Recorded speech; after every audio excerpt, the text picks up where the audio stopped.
ये कहानी रामपुर गांव की है, जहां दीनदयाल जी अपने बेटे रमेश और बहू सुनीता के साथ रहते थे। दीनदयाल जी अपने जमाने के बहुत मशहूर बावर्ची हुआ करते थे, जिनके हाथ के स्वाद के चर्चे दूर दूर तक थे। लेकिन उम्र ढलने के साथ उन्होंने काम करना बंद कर दिया। अब वो घर पर ही रहा करते थे, लेकिन उनके बेटे और बहू को उनका घर में रहना बिल्कुल पसंद नहीं था। वे उन्हें अपने ऊपर एक बोझ समझते थे।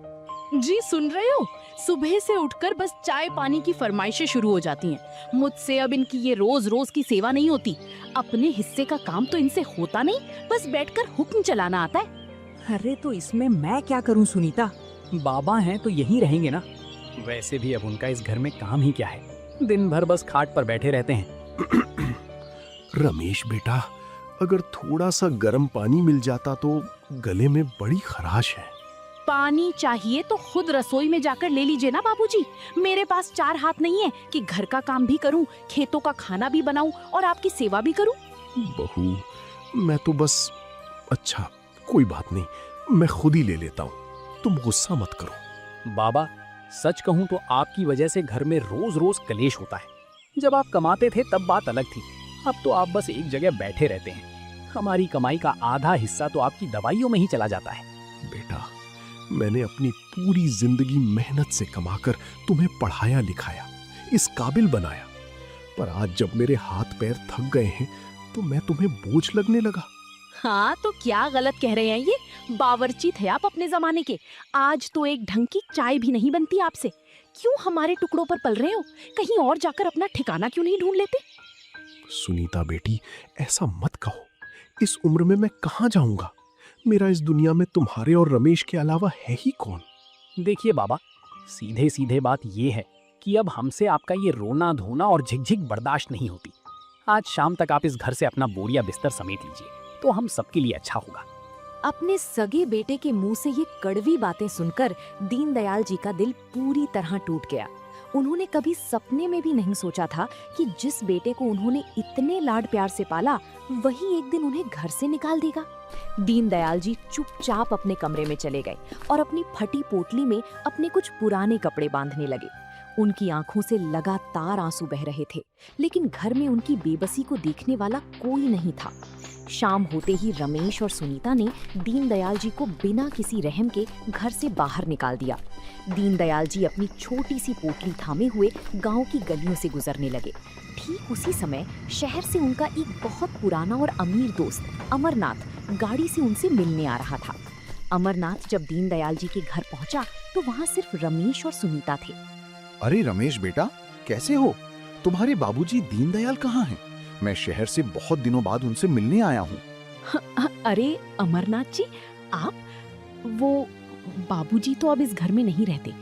हमने उन्हें घर से निकाल दिया है। अब वो कहाँ है हमें नहीं पता। क्या? तुम लोगों ने अपने बूढ़े पिता को घर से निकाल दिया? रमेश, तुम इतने गिर कैसे सकते हो? जिस बाप ने तुम्हारे लिए अपनी पूरी जिंदगी लगा दी, तुमने उसे घर से बाहर कर दिया। धिक्कार है तुम पर। अंकल जी, आप हमारे घरेलू मामलों में मत ही बोलिए।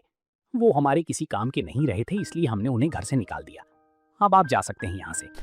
अमरनाथ गुस्से में पैर पटकता हुआ अपनी गाड़ी में बैठा और वापस शहर की तरफ चल दिया। वो रास्ते में दीनदयाल जी को ढूंढ ही रहा था कि तभी उसकी नजर गांव के सुनसान बस स्टॉप पर पड़ी। वहां एक बेंच पर दीनदयाल जी सिर झुकाए बेहद उदास बैठे थे। अमरनाथ ने तुरंत गाड़ी रोकी और उनके पास गया। दीनू, भाई दीनू, ये क्या हालत बना रखी है तूने? और यहाँ इस अंधेरे में बस स्टॉप पर क्यों बैठा है? अमर, तू? भाई, आज मेरा सब कुछ खत्म हो गया। मेरे अपने बेटे ने मुझे पराया कर दिया। रमेश और बहू ने मुझे घर से निकाल दिया। अब मेरा इस दुनिया में कोई ठिकाना नहीं है। तू शांत हो जा दीनू, रो मत। जब तक तेरा ये भाई जिंदा है, तू अनाथ नहीं है। उठ, मेरे साथ चल। आज से तू मेरे घर शहर में रहेगा। नहीं अमर, मैं पहले अपने बहू बेटे पर बोझ था, पर अब मैं तेरे ऊपर बोझ नहीं बनना चाहता। मैं यहीं गांव में कहीं गुजारा कर लूंगा। चुप कर, तू कोई बोझ नहीं है। हक है मेरा तुझ पर। चल गाड़ी में बैठ। अब एक पल भी तू यहाँ इस हालत में नहीं रुकेगा। अमरनाथ जबरदस्ती दीनदयाल जी को अपनी गाड़ी में बैठाता है और उन्हें लेकर शहर की तरफ निकल जाता है। दीनदयाल जी की आंखों में अपनी बेटी की बेरुखी का दर्द जरूर था, लेकिन अपने सच्चे दोस्त का साथ पाकर उनके बुझते हुए दिल को एक नई उम्मीद की किरण दिखाई देने लगी थी। अमरनाथ दीनदयाल को अपने शहर वाले बड़े और आलीशान घर ले आया। उसने दीनदयाल को आराम से रहने के लिए एक बढ़िया कमरा दिया और उनके खाने पीने का पूरा इंतजाम किया। कुछ दिन बीत जाने के बाद अमरनाथ को लगा कि दीनदयाल अब भी अंदर से दुखी हैं। वो उनके स्वाभिमान को ठेस पहुंचाए बिना उनकी मदद करना चाहता था। एक सुबह दोनों दोस्त हॉल में बैठे थे। ले दीनू, गर्मा गर्म चाय पी और बता, आज तबीयत कैसी है तेरी? चेहरे पर अभी भी वही उदासी क्यों है भाई? तबीयत तो ठीक है अमर, और तू मेरा ख्याल भी बहुत रख रहा है, पर सच कहूं तो मुझे यहाँ बैठे बैठे अच्छा नहीं लगता। मुफ्त की रोटियां तोड़ना मेरे स्वाभिमान को ठेस पहुंचा रहा है। अरे तू ये कैसी बातें करता है? ले, ये कुछ पैसे रख अपने पास, तुझे जो चाहिए बिना झिझक के खरीद लेना। तेरे भाई के पास पैसों की कोई कमी नहीं है। नहीं अमर, इन पैसों को वापस अपनी जेब में रख। मैं यहाँ रहने को तैयार हो गया क्योंकि तूने दोस्ती का वास्ता दिया था, पर मैं तुझसे भीख या दान के पैसे कभी नहीं ले सकता। दीनू, तू गलत समझ रहा है भाई। मैं तुझे दान नहीं दे रहा, बस तेरी मदद कर रहा हूं। मदद करनी है तो मुझे कोई काम देकर कर। मुझे याद है वो दिन जब लोग मेरी बनाई तवा पनीर और गर्मा गर्म रोटियां खाने के लिए लाइनों में खड़े रहते थे। मेरे हाथों में भले ही थोड़ी कमजोरी आ गई हो, पर स्वाद आज भी वही है। अरे हाँ, तूने बिल्कुल सही बात याद दिलाई। तेरे हाथ के तवा पनीर का तो कोई जवाब ही नहीं था। एक काम क्यों नहीं करता, तू शहर में अपना वही पुराना जायका फिर से शुरू कर। पर अमर, इस उम्र में, और मेरे पास तो कोई दुकान या ठेला लगाने के पैसे भी नहीं है। मैं ये सब कैसे करूंगा? उसकी चिंता तू मत कर, तू बस हाँ कह। मैं तुझे शहर के एक अच्छे इलाके में तवा पनीर रोटी का एक बढ़िया साफ सुथरा ठेला लगवा कर दूंगा। सारा खर्चा मैं करूंगा, और जब तेरी कमाई होने लगे तो तू मुझे मेरे पैसे वापस लौटा देना। बोल, मंजूर है? अमर, तू मेरा सच्चा दोस्त है। मुझे तेरा ये प्रस्ताव मंजूर है। मैं मेहनत करूंगा और तेरे एक एक पैसे का हिसाब चुकता करूंगा। दीनदयाल जी के चेहरे पर लंबे समय बाद एक आत्मसम्मान की मुस्कान आई थी। कुछ ही दिनों में अमरनाथ ने शहर की एक चलते फिरते बाजार के कोने में दीनदयाल जी के लिए एक सुंदर सा ठेला तैयार करवा दिया। ठेले पर बड़े बड़े अक्षरों में लिखा था, स्पेशल तवा पनीर रोटी। पहले दिन दीनदयाल जी थोड़ा घबराए हुए थे, लेकिन जैसे ही उन्होंने तवे पर पनीर और मसालों को भूनना शुरू किया, उसकी खुशबू दूर दूर तक फैलने लगी। चल दीनू भाई, शुरू हो जा। देख, खुशबू तो अभी से कमाल की आ रही है। हाँ अमर, बस भगवान का नाम लेकर पहला कदम बढ़ा दिया है। लो बाबूजी, आपकी तवा पनीर और 2 गर्मा गर्म रोटियां तैयार हैं। वाह, अरे वाह दादाजी, क्या स्वाद है। ऐसा पनीर और ऐसी खस्ता रोटी मैंने पूरे शहर में आज तक नहीं खाई। मसाले बिल्कुल लाजवाब हैं। बहुत बहुत धन्यवाद बेटा, बस आप लोगों को पसंद आ गए। मेरी मेहनत सफल हो गई। दादाजी, मेरे लिए भी 2 प्लेट लगा दीजिए। खुशबू सूंघकर ही मुंह में पानी आ गया। इसका दाम कितना है? सिर्फ 40 रुपए प्लेट है बेटा, ताकि हर गरीब और राहगीर भी भरपेट खाना खा सके। देखा दीनू, मैंने कहा था ना कि तेरे हाथ का जादू आज भी बरकरार है। लोग उंगलियां चाटते रह जाएंगे। हाँ अमर, आज मुझे लग रहा है कि मैं जिंदा हूँ। मेरी मेहनत की कमाई का ये पहला दिन है, और देख, आज ही के दिन इतनी अच्छी बिक्री हो गई। देखते ही देखते कुछ ही घंटों में दीनदयाल जी का सारा सामान बिक गया। लोग उनके व्यवहार और खाने के स्वाद के दीवाने होने लगे थे। दीनदयाल जी हर रोज सुबह उठते, ताज़ा पनीर और मसाले लेकर आते और शाम को ठेला लगाते। कुछ ही हफ्तों में उनका काम इतना अच्छा चल पड़ा कि उनके पास सांस लेने की भी फुर्सत नहीं होती थी। अमर भाई, ये पकड़, ये वो सारे पैसे हैं जो तूने मेरा ठेला खुलवाने में लगाए थे। आज मैं अपना ये उधार चुका रहा हूँ। मुझे तुझ पर नाज है दीनू। तूने साबित कर दिया कि हुनर कभी बूढ़ा नहीं होता। दीनदयाल जी ने अपने दोस्त का सारा कर्ज चुका दिया था और अब वो पूरी तरह आत्मनिर्भर बन चुके थे। अब हर शाम उनके ठेले पर खाने वालों की भारी भीड़ उमड़ पड़ती थी। तभी एक शाम शहर के कुछ कॉलेज के नौजवान लड़के वहां खाना खाने आए।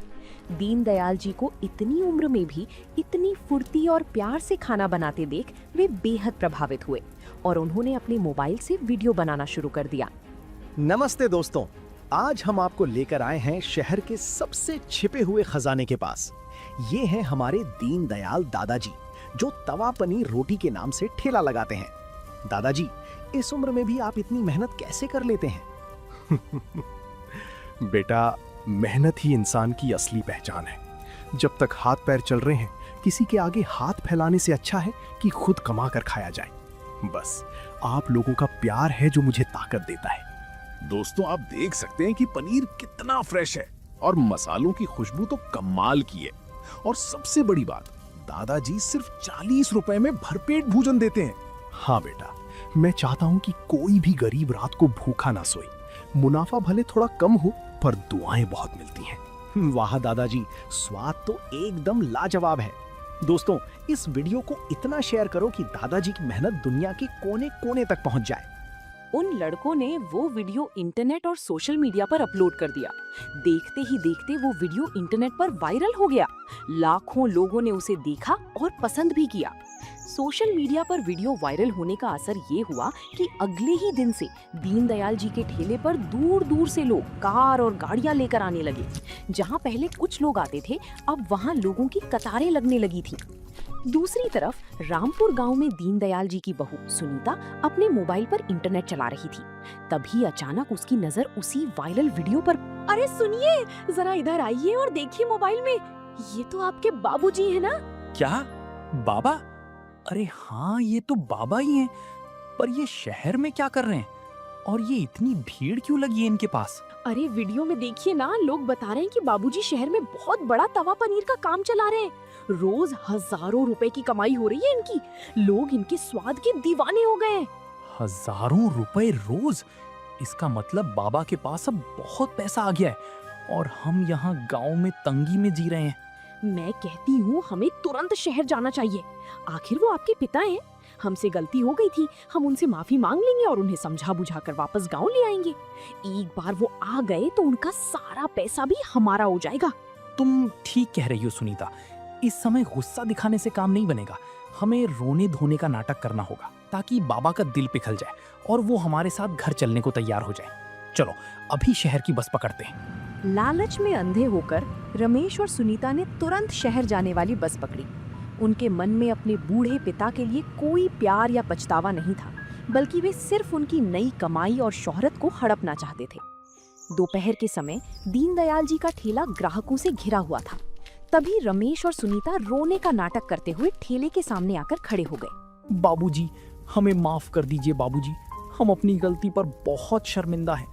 आपके बिना हमारा घर बिल्कुल सूना हो गया है। हाँ बाबूजी, उस दिन हमसे बहुत बड़ी भूल हो गई थी। जब से आप घर से गए हमें एक पल भी चैन नहीं मिला। हमें जैसे ही पता चला कि आप यहाँ हैं तो हम तुरंत आपको लेने पहली बस पकड़ कर आए हैं। रमेश, बहू, तुम दोनों यहाँ? और इस नाटक की क्या जरूरत है? मेरे ग्राहक परेशान हो रहे हैं, जरा किनारे हटकर खड़े हो जाओ। बाबूजी, आप ये क्या कह रहे हैं? हम कोई नाटक नहीं कर रहे। आप हमारे साथ वापस गांव चलिए। अब आपको इस उम्र में यहाँ धूप में ठेला लगाने की कोई जरूरत नहीं है। आपका बेटा अभी जिंदा है। अरे रमेश, शर्म नहीं आती तुम्हें? जिस दिन इस बूढ़े बाप को घर से धक्के मारकर निकाला था, उस दिन ये बेटा कहाँ सो रहा था? आज जब तुम्हारे बाबूजी अपनी मेहनत से मशहूर हो गए तो तुम यहाँ बेटा बनकर आ गए। अमरनाथ जी, आप हमारे परिवार के मामले में मत बोलिए। ये मेरे ससुर जी हैं और ये इनके बेटे हैं। हम इन्हें वापस अपने घर ले जाने आए हैं। बस सुनीता, बहुत हो गया। अमरनाथ सही कह रहा है।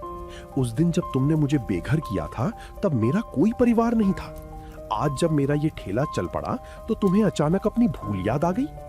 आसपास खड़े ग्राहक भी ये सब देख रहे थे और आपस में बुदबुदाने लगे थे। रमेश और सुनीता को समझ आ गया था कि सीधी तरीके से दीनदयाल जी मानने वाले नहीं हैं। इसलिए उन्होंने अपनी चाल बदली और रोनी धोनी का ड्रामा और तेज कर दिया ताकि लोग दीनदयाल जी को ही गलत समझने लगे। बाबूजी, दुनिया क्या कहेगी कि बेटा अपने पिता को घर नहीं ले जा रहा? लोग मुझ पर थूकेंगे। चलिए बाबूजी, घर चलिए। जो कमाया है उसे गांव में आराम से बैठकर खाइएगा। हाँ बाबूजी, गांव में सब आपकी राह देख रहे हैं। ये दुकानदारी छोड़िए और हमारे साथ चलकर अपनी आराम की जिंदगी बिताइए। रमेश, सुनीता, तुम लोग गांव की दुहाई मत दो। जब मैं गांव के बस स्टॉप पर अकेला बैठकर रो रहा था, तब दुनिया कहाँ थी? तब मुझे मेरे इस दोस्त अमरनाथ ने सहारा दिया और मेरे इस हुनर ने मुझे पैरों पर खड़ा किया। जब पाल नहीं सकते थे तो निकाला क्यों? अब जब दादाजी फेमस हो गए तो हक जताने आ गए। भागो यहाँ से। सुन लिया रमेश, ये जनता का फैसला है और यही मेरा भी फैसला है। मैं तुम्हारे साथ वापस गांव कभी नहीं जाऊंगा। तुमने उस दिन सिर्फ मुझे घर से नहीं निकाला था, बल्कि हमारे रिश्ते को भी हमेशा के लिए खत्म कर दिया था। बाबूजी, आप एक बाहरी इंसान और इन अजनबियों की बातों में आकर अपने सगे बेटे को ठुकरा रहे हैं। बिना हमारे आपका ध्यान कौन रखेगा? मेरा ध्यान रखने के लिए मेरा ये स्वाभिमान, मेरा दोस्त अमरनाथ और मेरे ये चाहने वाले ग्राहक काफी हैं। अब तुम दोनों यहाँ से जा सकते हो। मेरे ठेले पर ग्राहकों की भीड़ बढ़ रही है, मुझे काम करने दो। दीनदयाल जी का ये कड़ा और स्वाभिमानी रूप देखकर रमेश और सुनीता के पैरों तले जमीन खिसक गई। उनका लालच भरा प्लान पूरी तरह फ्लॉप हो चुका था। भारी बेइज्जती और गुस्से में पैर पटकते हुए दोनों चुपचाप वापस गांव की बस पकड़ने के लिए निकल गए। दीनदयाल जी ने मुस्कुराकर अमरनाथ की तरफ देखा और एक बार फिर पूरे गर्व के साथ तवी पर पनीर चलाना शुरू कर दिया। इस घटना के बाद उनके प्रति लोगों का सम्मान और भी ज्यादा बढ़ गया। दीनू भाई, कमाल हो गया। आज के शहर की मुख्य अखबार में तेरी तस्वीर छपी है। देख, लिखा है हुनर और स्वाभिमान की जीती जागती मिसाल दीनदयाल जी। अमर, ये सब भगवान की कृपा और तेरी दोस्ती का नतीजा है। मैंने तो कभी सपने में भी नहीं सोचा था कि जिंदगी के इस पड़ाव पर मुझे इतना प्यार और सम्मान मिलेगा। तू इसका हकदार है दीनू। पर एक बात बता, अब तो तेरे पास अच्छा खासा बैंक बैलेंस भी हो गया है। अब आगे का क्या सोचा है? अमर, मैंने सोचा है कि इस पैसे का एक बड़ा हिस्सा मैं उन बुजुर्गों की मदद में लगाऊंगा जिन्हें उनके अपनों ने छोड़ दिया है। मैं अपने ठेले के पास ही एक छोटा सा भोजनालय खोलना चाहता हूँ, जहाँ जरूरतमंदों और बेसहारा बुजुर्गों को रोज मुफ्त में गर्मा गर्म खाना मिले। वाह दीनू, तेरी सोच को मेरा सलाम है। तू सिर्फ एक अच्छा बावर्ची ही नहीं, बल्कि एक बहुत नेक दिल इंसान भी है। मैं इस काम में भी तेरे साथ हूँ। दीनदयाल जी ने अपनी बातों को सच कर दिखाया। उन्होंने अपने ठेले के साथ ही एक अन्नपूर्णा सेवा केंद्र की शुरुआत की, जहां शाम को आम ग्राहकों के लिए तवा पनीर बिकता था, वहीं दोपहर के समय हर गरीब और बेसहारा बुजुर्ग के लिए मुफ्त भोजन की व्यवस्था की गई। दीनदयाल जी खुद खड़े होकर बड़े प्यार से सबको खाना परोसते थे। समय बीतता गया, जहां एक तरफ रामपुर गांव में रमेश और सुनीता को अपनी हरकतों के कारण पूरे गांव में भारी बेइज्जती का सामना करना पड़ा। गांव के लोगों ने उनसे बात करना बंद कर दिया था। वे अपनी लालची सोच के कारण गांव में अकेले पड़ गए थे। वहीं दूसरी ओर दीनदयाल जी शहर में सम्मान और सुकून की जिंदगी जी रहे थे। दोस्तों, आज हमारे दीनदयाल भाई के स्पेशल तवा पनीर रोटी भोजनालय को 1 साल पूरा हो गया है। इस 1 साल में इन्होंने न जाने कितनों का पेट भरा है और समाज को सिखाया है कि उम्र सिर्फ एक नंबर है, हुनर कभी बूढ़ा नहीं होता। दादाजी, आज आपकी सफलता पर देश आपको देख रहा है। आप उन बच्चों को क्या संदेश देना चाहेंगे जो बुढ़ापे में अपने माता पिता को बोझ समझने लगते हैं? बेटा, मैं बस इतना ही कहूंगा कि माता पिता भगवान का रूप होते हैं। आज आप जो कुछ भी हैं, उन्हीं के त्याग की वजह से हैं। उन्हें कभी बेघर मत करना। और मेरे जैसे बुजुर्ग साथियों से यही कहूंगा कि कभी खुद को लाचार मत समझो। जब तक सांस है, अपने हुनर और आत्मसम्मान को कभी हारने मत दो। और दादाजी, क्या आपको कभी अपने बेटे बहू की याद आती है? क्या आप उन्हें कभी माफ करेंगे? अब मेरे मन में उनके लिए कोई गुस्सा या शिकवा नहीं है। उन्होंने मुझे घर से निकाला, तभी तो मुझे ये नया जीवन और इतने सारे बच्चों का प्यार मिला। मैं अपनी जिंदगी से बहुत खुश हूँ और ईश्वर से प्रार्थना करता हूँ कि वे उन्हें भी सद्बुद्धि दे। दीनदयाल जी ने साबित कर दिया था कि अगर इंसान के पास ईमानदारी, मेहनत और स्वाभिमान हो तो वो जिंदगी की किसी भी कठिन परिस्थिति से जीतकर बाहर निकल सकता है। आज दीनदयाल जी रामपुर गांव के बेबस बूढ़े नहीं थे, बल्कि पूरे शहर के चहेती और सम्मानित तवा पनीर वाले दादाजी बन चुके थे। तो दोस्तों, आप लोगों को ये कहानी कैसी लगी? कमेंट करके जरूर बताएं और ऐसी कहानियों को देखने के लिए वीडियो को लाइक करें और चैनल को सब्सक्राइब करें।